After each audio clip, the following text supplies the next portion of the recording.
열왕기상 15장은 남유다 두 명의 왕과 북이스라엘 두 명의 왕에 관한 평가를 기록해내고 있다고 말씀을 드렸는데, 이들을 평가하는 명확한 기준은 이들이 다윗의 길로 행했는가라고 하는 것이었죠. 도대체 그렇다면 다윗의 길이 어떠한 길이었길래 라는 생각을 하게 되어져요. 열왕기 기자는 다윗을 이렇게 평가를 합니다. 5절에 보시게 되면, 이는 다윗이 햇사람 우리아의 일 외에는 평생에 여호와 보시기에 정직하게 행하고 자기에게 명령하신 모든 일을 어기지 아니하였음이라 라고 하는 평가를 하고 있는 것을 좀 보게 됩니다. 사실 타인을 평가하는 것은 어떤 의미에서 보게 되면 그렇게 어렵지 않은 일처럼 여겨집니다. 우리는 열왕기 기자가 이 왕들에 대해서 평가하고 있는 것을 상당히 쉽게 받아들이게 되어지는데, 그냥 좋은 왕과 나쁜 왕으로 구분하면 되는 거죠. 그러나 동일한 방식으로 내가 평가된다는 것을 깊이 묵상하다 보면 이 평가 앞에, 이 평가의 결과, 그러니까 나에 대한 평가의 결과를 놓고 본다면, 흔히 얘기하는 이 성적표라고 하는 것을 우리 앞에 놓고 본다면, 우리는 사실 구구절절 그것에 대해서 할 말이 굉장히 많을 수밖에 없죠.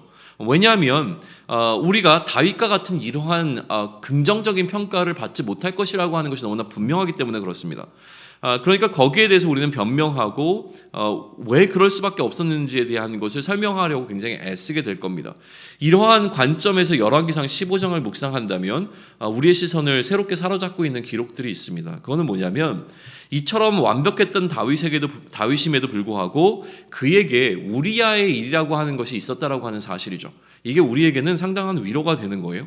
다윗에게도 한 가지 부족한 것이 있었기 때문입니다. 아울러 아사라고 하는 왕의 평가를 보게 되면 오늘 등장하는 4명의 왕 가운데서 유일하게 다윗과 같이 하나님 보시기에 정직하게 행했던 왕이 바로 이 아사 왕입니다. 그러나 그에게도 한 가지 부족한 것이 있었는데, 그는 산당을 없애지 않았다라고 하는 기록을 함께 해주고 있다라고 하는 사실이에요. 이처럼 굉장히 잘했지만 그럼에도 부족했던 한 가지에 관한 기록에 우리의 시선과 마음이 더 가는 이유는 무엇이냐면, 우리가 스스로 우리의 부족함을 잘 알기 때문입니다. 우리는 결코 다윗과 같은 왕이 될 수 없다라고 하는 사실을 이미 잘 알고 있기 때문에 그러한 부족한 부분에 대해서 우리의 시선이 머물 수밖에 없죠. 그렇다면 이렇게 적용해 볼 수 있을 것 같아요. 뭐냐면, 이 부족함에 관한 기록은 하나님께서 처음부터 우리에게 완벽을 요구하고 계신 게 아니라고 하는 사실입니다. 어차피 우리가 하나님의 그 모든 명하신 것을 완벽하게 행할 수 없는 존재라고 하는 것을 하나님께서는 알고 계셨을 것이고, 우리에게 이 완벽을 요구하는 것이 아니라고 한다면 하나님은 우리에게 완벽을 요구하는 것이 아니라 우리의 최선을 기대하신다고 해석할 수 있을 것 같다는 이 마음이라고 하는 것이죠. 이렇게 이 모든 것을 다 따르는 게 너에게 무리가 되고 네가 감히 감당할 수 없다는 것을 나도 충분히 안다라고 하는 것이 이 부족함의 기록을 통해서 우리가 느끼게 되어지는 하나님의 마음이라고 하는 것이죠. 그러나 그럼에도 불구하고 나는 네가 최선을 다했으면 좋겠다라고 하는 것이 하나님께서 오늘 우리에게 주시는 하나님의 마음이라는 생각입니다. 이것을 보여주는 것이 다윗에게 있었던 우리아의 일이라고 하는 것이죠. 우리아의 일이 왜 굳이 다윗에게 있어야만 했는가라고 하는 사실에 대해서 우리는 이제 나름대로 또 다른 평가를 해낼 수 있게 되어진 건데요. 다윗에게 있었던 이 우리아의 일이라고 하는 것은 우리로 하여금 완벽할 수 없는 어떤 인간의 모습을 보게 하는 것이고요. 그것을 통하여서 우리 안에 존재하고 있는 우리의 연약함 또한 묵상할 수 있게 되어지는 계기가 되는 것이죠. 우리는 여전히 연약할 수밖에 없는 존재입니다. 그리스도를 따라간다고 하지만 결코 그리스도를 완벽하게 따라갈 수 없는 연약함이 우리 가운데 존재한다라고 하는 것이죠.